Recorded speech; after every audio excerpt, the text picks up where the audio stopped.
Yaa ilmaan sabaa kan koo yaa ilmaan Oromoo taa bakka jirtullee kayyiitti Oromoo keetiif falmiitti injifannoo nuuf fidi. Injifannoo nuuf fidi gaadhee biyyaa baafna kaakoo leenjii saniitoo Oromoon cimaadha kaasaa bakkoo maaltu jaalaatoo Oromoo koo guddicha. Jaljannee hin teenyu bilisummaan arganna.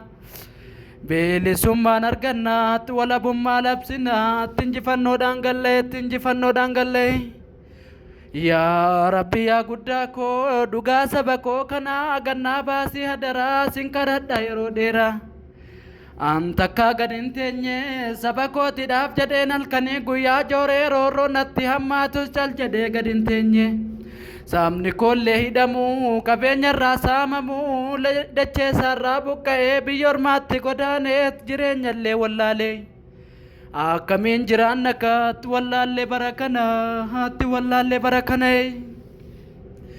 Baarri dhufaa darbaarraa eegaa haga yoonaatti roorroon nutti hammaatee gadheen nutti jabaatee eessa jirra yaa saba. Eessa jirra yaa saba bara koo dheeraa sanaa filmaatalleen argannee furmaatalleen fudhannee roorroodhuma jala jirra. Maa of wallaalta yaa sabaat warri beekaan ol ka'ee wallaalaan maaliif ta'a gamtummaadhaan ol kaana. Gamtummaadhaan ol kaanaat gadhee barbadeessinaa tokkummaa sabaa labsinaatti injifannoodhaan galleetti saba kootiif bilisoomaa hawwine. An dhugaadhaaf kaadhu bara koo kana dheeraa tan saba koo jedhee jooree talkanii guyyaa kaadheen biyya ormaa keessa deemuus takkaallee gad hin teenye. Roorroon alagaan irratti yoo baay'atelleen taa'uut saba kootiin falmadhee wareegame maal qabaa bu'aa saba kan kootiif jedhee tan hin kaadha ka'e. Injifannoo walabaa walabummaan argadhaat bilisummaan falmadhaat dhugaa sabaan ol kaasa kaa'ee mul'iseen itti agarsiise mul'iseen itti agarsiise.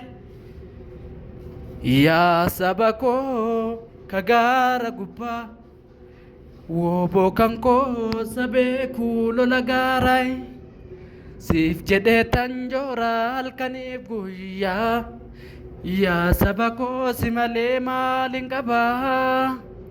Muutti guddaan gaaraa sokorruu baasee sokorruun taatu Oromoo koo falmachuu malee gadhee balleessu malee gattaa'uun taatue gattaa'uun taatue.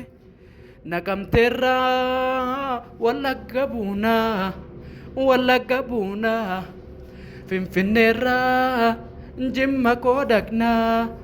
Jimma koo dhaqnee Finfinneerraa Amboo koo buunaa Oromiyaa deemna.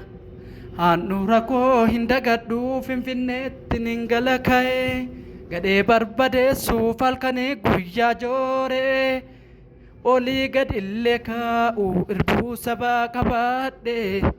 Ansiif jedhee tan jooraa yeroo koo dheeraa. Eessan ta'a kaasamni koo roorrifame.